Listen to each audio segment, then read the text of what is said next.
창세기 3장쯤에는 뭐가 있을까요? 1장, 2장은 우리가 대충 알죠. 1장은 천지창조의 얘기가 6일간 그리고 7일째 안식하셨다는 내용이 있는 거고, 2장은 하와와 아담과 하와, 그러니까 사람의 창조에 대해서 나와 있고, 그 다음 얘기는 뭐죠? 보시고 얘기하셔도 돼요. 그렇죠. 예. 에덴 동산에 있던 그들이 하와가 먼저 뱀의 유혹을 받고 하나님 하지 말라, 먹지 말라고 한 것을 먹고 그렇게 죄를 짓는 그런 내용이에요. 자, 그 내용 중에 1절부터 5절까지 말씀을 함께 보겠습니다. 창세기 3장 1절부터 5절입니다. 교독하겠습니다. 그런데 뱀은 여호와 하나님이 지으신 들짐승 중에 가장 간교하니라. 뱀이 여자에게 물어 이르되 하나님이 참으로 너희에게 동산 모든 나무의 열매를 먹지 말라 하시더냐? 여자가 뱀에게 말하되 동산 나무의 열매를 우리가 먹을 수 있으나 동산 중앙에 있는 나무의 열매는 하나님의 말씀에 너희는 먹지도 말고 만지도 말라 너희가 죽을까 하노라 하셨느니라. 뱀이 여자에게 이르되 너희가 결코 죽지 아니하리라. 같이 읽을게요. 너희가 그것을 먹는 날에는 너희 눈이 밝아져 하나님과 같이 되어 선악을 알 줄 하나님이 아심이니라. 아멘. 두 주째인데 창세기부터 조금씩 따라가고 있죠. 근데 계속 이렇게 할 거는 아니고요. 1월은 그 주일 설교가 이렇게 돌아가는 거하고 내용이나 형식을 봐서 그 금요일 말씀을 따라갈 건데요. 1월간은 일단 이렇게 따라가 보려고 하고 있어요. 오늘은 뱀 얘기를 할 겁니다. 뱀을 주제로 설교하는 내용 들어보셨어요? 제가 한번 했던 기억이 있어요. 전에 그 뱀 얘기를 다시 할게요. 어떤 뱀이겠어요? 오늘 말씀에 나온 뱀은? 이름을 붙이면 어떤 뱀이에요? 네? 크게 얘기해 보세요. 자신 있게. 한국 사람들이라서. 저기 캐나다 공부한 사람들 얘기해 봐요. 어떤 뱀 얘기해요? 생각이 없네. 그걸 몰랐네. 네, 다시 한번 얘기해 주세요. 아까 얘기하셨던 거.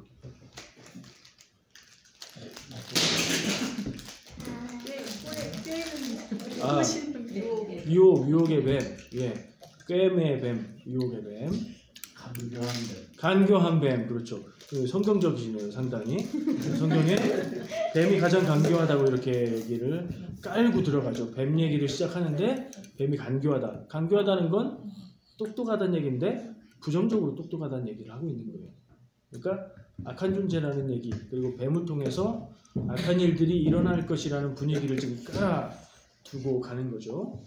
뱀은요, 일반적으로 얘기하면 캘거리에 있어요, 없어요?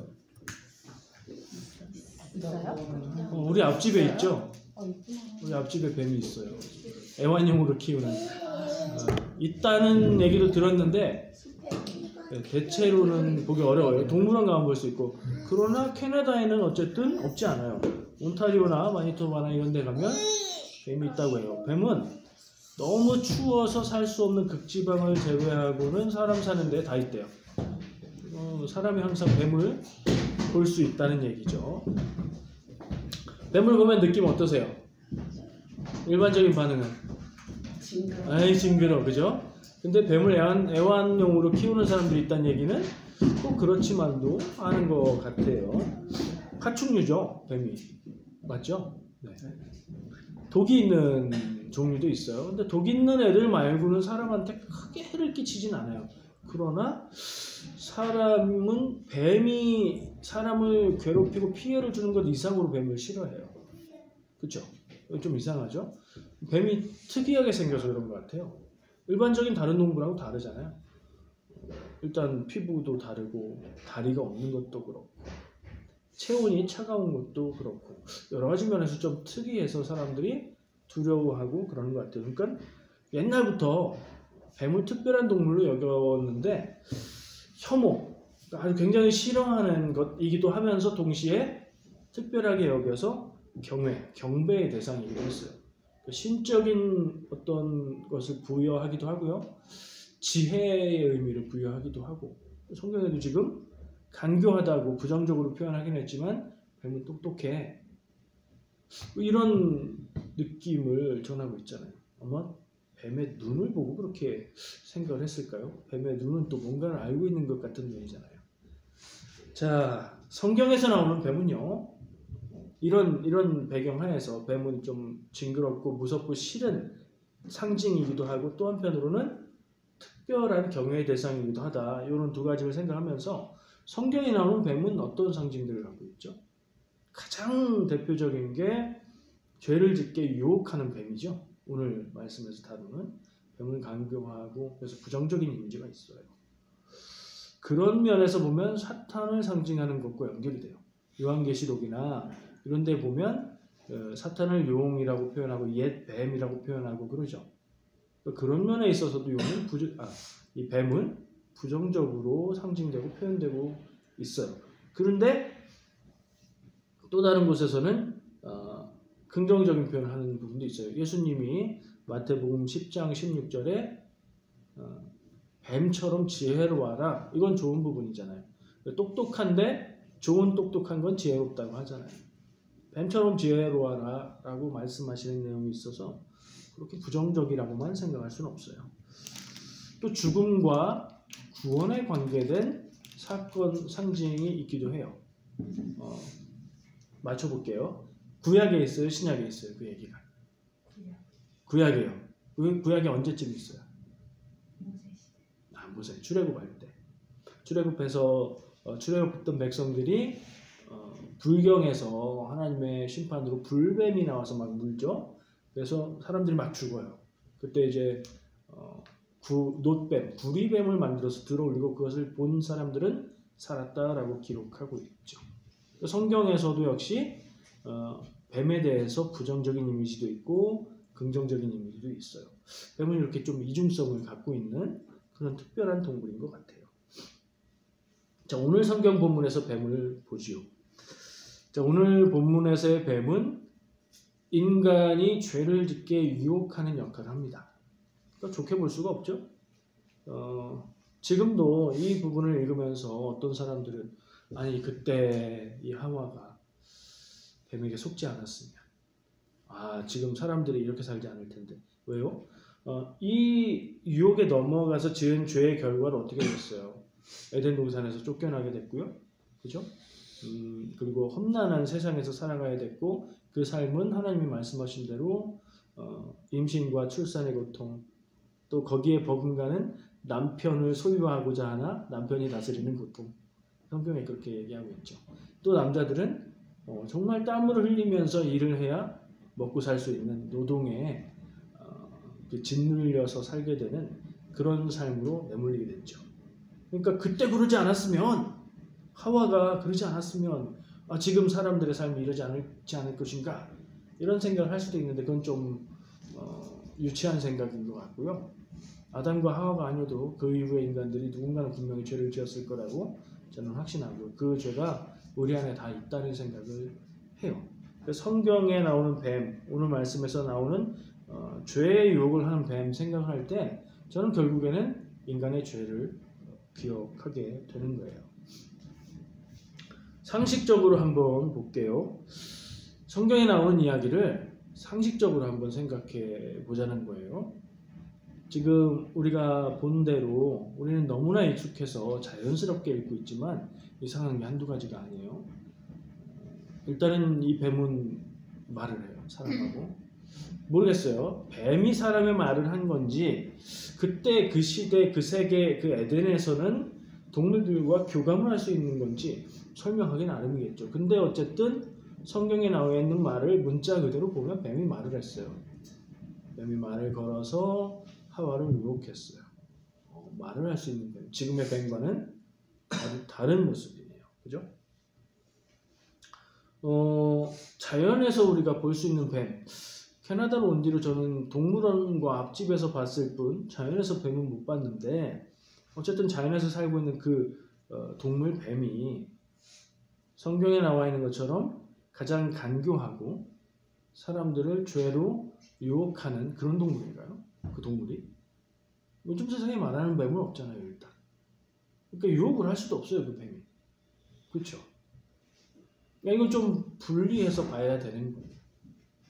우리의 상식과 생활에 나타나는 뱀과 성경에서 이야기하고 있는 이 장면에서 말하고 있는 뱀은 일단은 좀 떼놓을 필요가 있어요. 이게 똑같이 보면 얘기가 이상해진단 말이에요.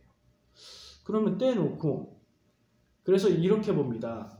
옛날 사람들은 어떻게 봤냐면 성경을 믿는 옛날 사람들은 일단 여기에 나오는 뱀이 말을 했어요.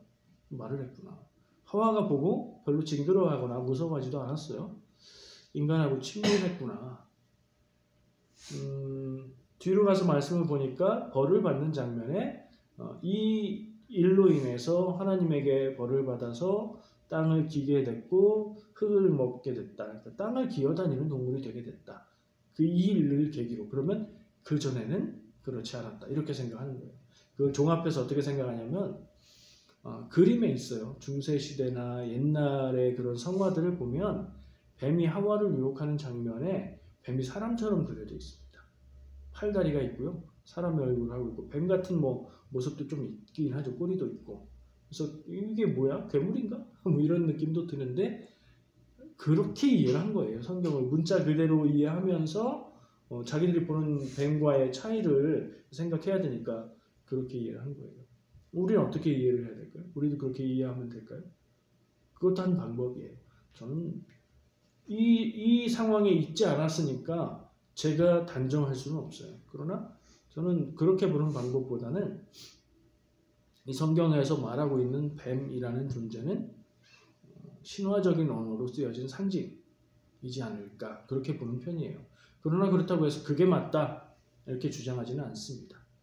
어떻게 이해를 하든 이 이야기의 핵심은 뱀이 아니라 인간의 죄이기 때문에 그래요. 우리도 이 뱀의 이야기를 보면서 뱀을 생각하는 게 아니라 내 안의 죄를 발견하는 시간이 되어야 될 것 같아요.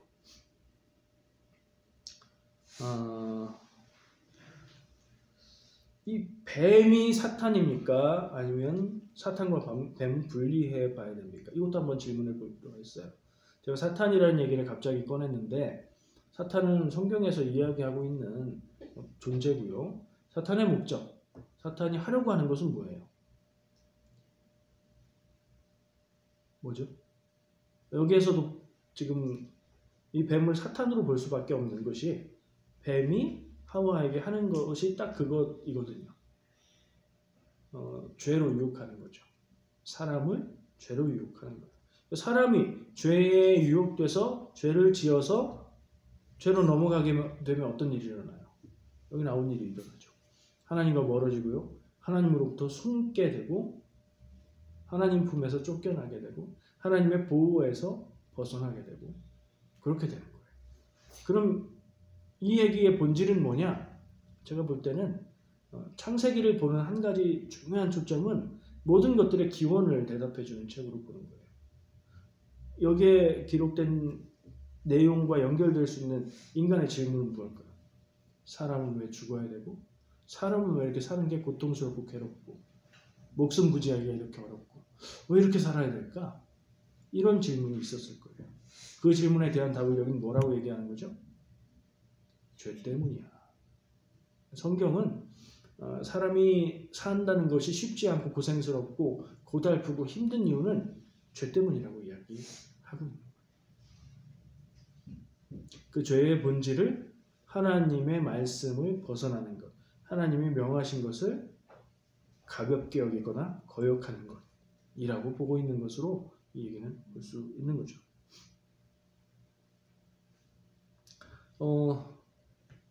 아까 놋뱀 얘기했었죠. 불뱀은 하나님의 심판의 도구였어요. 그 출애굽한 이스라엘 백성들에게 벌을 내렸던 도구로 사용된 것이고 놋뱀은 구원의 도구로 사용된 거죠. 그런데 놋뱀을 어떻게 하라고 기록이 되어 있죠? 나무에 달아서 높이 올리라고 되어 있죠. 성경에서 그렇게 얘기를 하고 있고요. 그래서 구원이 되는 뱀, 나무에 달아서 높이 올림, 이 상징이 예수님의 십자가 희생이 구원이 되는 것과 연결이 되는 상징으로 볼 수가 있습니다.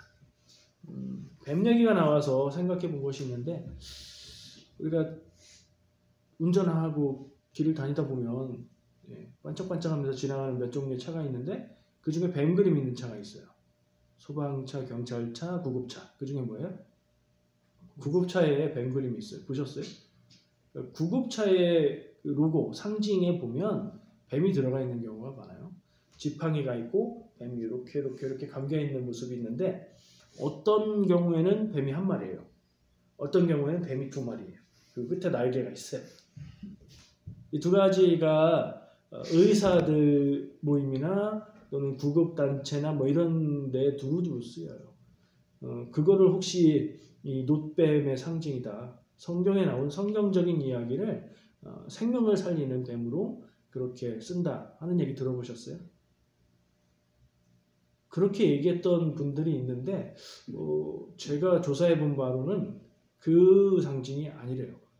성경에 있는 놋뱀에 대한 상징이 아니고 그리스 신화에 이름이 어려워서 적어놨어요. 아스클레피오스라는 옛날에는 아주 유명한 의사로 알려져 있는 기록들에 볼 때 아주 유명한 명의의 상징으로 알려져 있는 사람이고 그리스 신화에서는 의학의 신으로 그려지는 신 이름이에요. 그 신이 지팡이를 가지고 다니는데 그 지팡이에 뱀이 감겨 있대요. 그러니까 그 의학의 신의 지팡이를 생명을 살리는 구급차의 상징으로 갖다 쓴 거죠. 근데 어느 날부터 그 뱀이 두 마리가 된 것으로 변형이 됐다는데 그거는 또 다른 상징이래요. 그러니까 뱀이 두 마리가 있고 위에 날개가 달려 있는 게 헤르메스, 역시 그리스 신화에 나오는 헤르메스의 지팡이라고 해요. 근데 그 상징은 사실은 의학이나 생명을 살리는 거하고 전혀 관계가 없대요.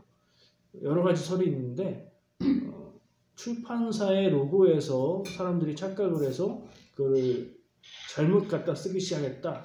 뭐 이런 견해가 있다고 해요. 어쨌든 지팡이에 뱀이 감겨 있는 그 상징 그리고 구급차나 의사나 의학협회나 뭐 이런 거에 관계된 상징들은 그리스 신화에서 온 그런 상징이라고 해요. 그게 뭐 성경에서 왔던 어디서 왔던 크게 중요하진 않아요. 그런데 어쨌든 아닐 수 있다. 제가 이걸 다 조사해서 명확하게 아니다라고 말할 수는 없지만 아닌 것 같아요. 성경적인 상징은 아닌 것 같고요. 어쨌든 말씀드리고 싶은 부분은 사실은 저의 이렇게 보는 관점과 스타일은 성경을 보는 중요한 눈 중에 하나예요. 제가 이렇게 보는 것만 맞습니다라고 말하진 않지만 한 샘플로 여러분들에게 소개를 하는 거예요. 성경을 읽을 때에 문자주의라고 하죠. 문자 그대로 읽으면 나는 문자 그대로 이해했기 때문에 그것이 맞다라고 생각하기가 쉬워요. 근데 문자 그대로 이해한다고 해도 이해할 때는 그 사람이 가지고 있는 이해와 상징들과 문화가 섞여 있기 때문에 문자 그대로 볼 수가 없어요. 그래서 경우에 따라서 깊이 생각을 할 필요가 있는 거죠. 오늘 말씀에 나오는 뱀 같은 경우에는 이 용어를 쓰면 사실 불편할 수도 있어요. 근데 달리 설명할 수 있는 단어가 없어요. 신화적인 용법이라고 일단은 말씀을 드리는 게 저는 그렇게 보고 있습니다. 이게 그러니까 진짜 실제로 뱀이 하와를 유혹했고 그래서 뱀은 사탄이고 꼭 그런 게 아니다. 그런 의미예요. 그렇게 이해를 하시는 게 좋을 것 같고 다른 이해를 가지고 있으셔도 저는 뭐 제가 맞고 그건 틀렸습니다 이렇게 생각하진 않아요. 저도 확실한 답을 알고 있는 것은 아니니까요. 인간을 죄로 유혹하는 존재인 사탄에 대해서 더 생각을 해봤으면 좋겠어요. 성경에 사탄하고 연결될 수 있는 표현들이 많이 나옵니다. 뭐가 있을까요? 일단 사탄이라는 게 있고요. 뭐가 있죠? 뱀도 하죠. 여기 있으니까 뱀. 또요. 귀신 그래요. 귀신. 신약 성경으로 가면 귀신이라는 표현들이 많이 나옵니다. 이 구약 성경에는 또 그런 표현이 별로 없어요. 그것도 왜 그럴까 생각해 볼 필요가 있다고 생각해요. 저는 그거를 시대의 용어라고 생각합니다. 신약 시대에 가서는 그런 알지 못하고 두렵고 그런 존재들에 대한 생각을 귀신이라는 말로 표현을 했고 또 다른 시대에는 다른 말들을 표현했어요. 어쨌든 사람을 죄로 유혹하는, 사람을 죄에 짓게 만드는, 사람이 하나님과 가까이 있어서 하나님 안에서 은혜를 누리고 온전한 것을 싫어하고 그것을 깨트리려고 하는 무엇인가가 있다는 생각은 성경 처음부터 끝까지 일관되게 있습니다. 그거 어떻게 해야 될까? 이거 굉장히 중요한 주제잖아요.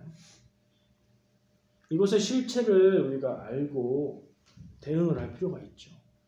영적 전쟁을 이야기하는 것도 마찬가지고, 영적인 싸움이 우리에게 영적으로 도전해오는 존재와 힘이 분명히 있다.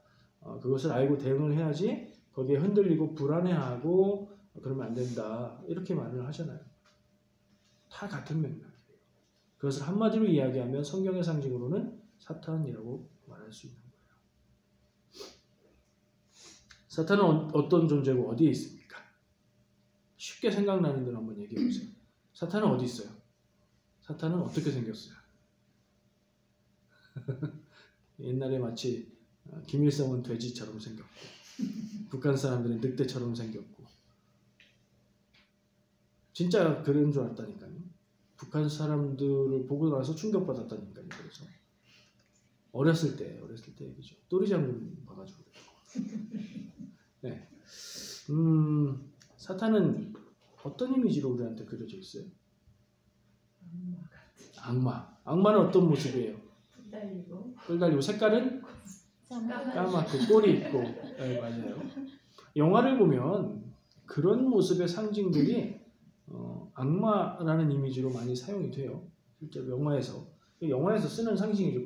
그건 뭘 반영하는 거예요? 실제로 악마가 있고 그렇게 생겼다가 아니라 사람들의 생각 속에 그런 모습이 있다. 그걸 반영하는 거예요. 사탄은 뱀이라고도 표현되고 용이라고도 표현되고 악마라고 말할 수도 있고. 어디 있을까요? 어디 깜깜한 데 숨어 있을까요? 밝은 데 있을까요? 어두운 데 있을 것만 같고 잘 안 보일 것만 같고 우리의 마음이 어두워지고 죄에 가까워지면 우리한테 접근해 오고 우리 도전할 것만 같고 뭐 그런 느낌이 있죠. 혹시 그런 부분에 대해서 깊이 생각하거나 어떤 실체적인 느낌을 느꼈거나 그래 본 적 있으세요? 예를 들면 귀신을 봤다 뭐 이런 식의 경험이 있으세요? 가위를 눌린 분들은 있는 것 같아요. 그리고 몸을 못 움직이는데 저기 지붕 저쪽에 뭐가 있다 뭐 이런 얘기도 하시고 희뿌연 게 날아다녔다 이런 얘기도 하고 눈이 나를 쳐다봤다 뭐 이러기도 하고 모양이 다 다르니까 이런 존재는 모양을 변할 수 있는 모양이죠. 영화에도 그렇게 얘기하잖아요. 자, 그러면 이 사탄이 하나만 골라보세요. 이 질문 자체가 생각하기를 요구하는 질문인데 나의 밖에 있을까요? 나의 안에 있을까요? 안에 있어요? 권사님 마음속에 사탄이 밖에 있는 것 같지는 않으세요? 밖에. 저도 안에 있는 것 같아요. 안에 있는 것 같아요? 안팎에 다 있는 거. 안팎에 다 있어요.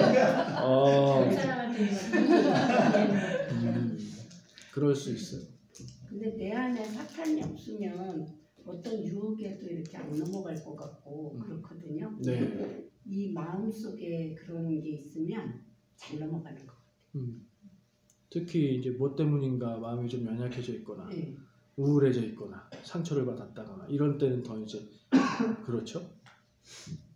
우리의 영혼이 든든하게 서 있지 않고 약점이 생기고 구멍이 생기면 그때를 호시탐탐 노리고 있다가 마치 우리의 마음속 어딘가에 숨어 있다가 딱 나타나는 감기 바이러스처럼 우리 몸에 늘 있는데 건강할 때는 아무런 영향이 없는데 면역력이 떨어지면 딱 우리를 사로잡아서 아프게 만드는 그런 느낌. 그 실체는 뭘까요? 근데 그냥 무작정 영적인 존재일까요? 우리 안에 있는 영적. 근데 우리 안에 있다라고 생각하기 시작하면 그냥 영적인 존재다라고 말하기에는 또 우리 안에 영적인 존재가 나를 쓰러뜨리려고 내 안에 있다. 그러면 빙의 같은 건가요? 귀신이 내 안에 들어온 건가요? 그 좀 느낌이 다르죠? 근데 귀신이 전부 사탄인가요? 그건 아니지 않나? 그거는 명확하게 귀신도 있지 않나? 규정할 수 없다고 생각하고요. 그리고 지금 권사님 마지막에 말씀하신 좋은 귀신 같은 언급은 성경에서는 그런 얘기는 전혀 없고요. 성경적인 관념은 아니고 사람들의 생각 속에 어쩌면 사람이 죽으면 귀신이 된다, 혼령이 된다 이런 개념이 섞여 있을 수도 있고, 근데 우리는 어쨌든 성경에 나오는 것만 우선 봐야 될 것 같고요. 그래서 그런 부분은 좀 나눠서 생각해야 될 것 같고요. 문화적인 부분과 성경에 나오는 부분. 근데 성경에 나오는 건 문화 아닌가요? 그 시대, 그 나라, 이 사람들의 문화 아닌가요? 또 그렇기도 해요. 그래서 이 실체가 있는 건 확실해요. 무엇인가, 왜냐하면 우리가 신실하고자, 하나님 앞에 올바르고자, 제대로 살고자 마음 먹고 그런 열정을 갖기도 하고 하잖아요. 그런데 그게 안 될 때가 있잖아요. 그것을 안 되게 만들고 약하게 만드는 뭔가는 있는 것 같아요. 저 그거의 실체를 정말 딱 잡아가지고 뽑아버리고 싶은데 명확하게는 모르겠어요. 근데 한 가지는 느낌이 오는 게 있어요. 오늘 이야기 속에서 볼게요. 하와가 뱀과의 대화 속에서 죄를 지었어요. 그 결과로. 그러니까 죄를 짓게 되는 대화는 좋은 대화는 아니죠. 우리가 생각해 볼게. 어떤 대화를 하는데 그 결과가 내 경험 속에서 안 좋은 결과를 맺게 된다. 그런 느낌이 있다. 그 비슷한 게 내게 좀 다가온다. 저 사람의 표정과 분위기와 저 사람이 평소에 나한테 하는 말, 이 얘기의 분위기들을 볼 때 이거 끝이 안 좋다. 그럼 어떻게 하면 지혜로워요? 그냥 피하는 게 좋습니다. 사람을 미워하거나 상황에 짜증내거나 이럴 필요는 없지만 결과로 우리를 쓰러지게 만드는, 좋지 않게 만드는 그런 것을 그렇게 감지한다면 그건 피하는 게 맞죠. 예, 잠깐 다른 얘기를 한 거예요. 하와도 그런 느낌이 있었다면 뱀이랑 얘기할 게 아니었죠. 그런 소리 하지 마. 그러고 딱 끊어버렸으면 되는데 이야기를 하고 뱀의 그럴듯한 말, 그리고 일부 진실이 섞여 있는 말, 맞는 얘기하고 아닌 얘기를 섞어서 얘기를 하거든요. 그것도 잘 구분해야 되는데 어쨌든 그 대화를 통해서 그렇게 됐어요. 하와에게 무엇이 있었더라면 그러지 않을 수 있었을까요? 그리고 하와에게 무엇이 있어서 그렇게 됐을까요? 요 사건에 국한해서 한번 찾아보는 것도 좋은 예가 될 것 같아서 그래요. 욕심이 될 수 있죠. 예, 맞아요. 그런 면에서 그 따먹지 말라고 한 나무의 이름이 선과 악을 알게 하는 나무라는 게 상징이 있는 것 같아요. 선과 악을 판단하고 그 가치를 정하는 것은 사람의 일이 아니다. 그건 하나님의 것이다. 그 자리를 탐하지 마라. 뭐 이런 상징이 그 자기 이상에 높아지려는 것에 대한 욕심, 인간 이상의 존재가 되려는 욕심, 그런 거하고 관계가 될 것 같아요. 욕심도 좋은 예가 될 것 같습니다. 비슷한데 제가 생각하는 게 다른 게 있어요. 우리도 다 갖고 있는 거예요. 4글자. 3글자일 수도 있고요. 제가 생각하는 단어는 어로 시작하는 명사고요. 3글자는 미로 시작을 해요. 맞춰보세요. 사람이 어떨 때 속아요? 속는 사람을 보고 뭐라고 말해요? 어수룩하고 어리석다고 얘기하고 미련하다고 얘기하죠. 사람마다 어리석고 미련한 때가 있고 그런 부분이 있죠. 똑똑한 사람이라고 모든 면에서 똑똑하지도 않고요. 그렇죠? 권사님이 얘기해 주신 욕심, 제가 생각한, 저는 어리석음을 생각한 거예요. 어리석음. 이것이 우리를 죄에 빠뜨리는 내 안에 있는 요소 중에 하나, 2개네요. 2개이지 않을까. 왜냐하면 이 뱀과 하와의 대화, 이 구도를 볼 때 사람들이 가장 쉽게 생각하는 것은 뱀이 나쁜 의도로 하와를 유혹했어. 뱀이 나빠. 라고 보게 되지만 더 깊이 들여다보면 뱀은 하와에게 말을 했을 뿐.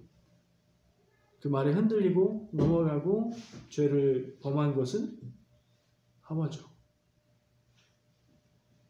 하와에게 어떤 자극이 왔고 도전이 왔고 그것에 제대로 대응하지 않고 어리석게 대응했기 때문에 죄로 간 거죠.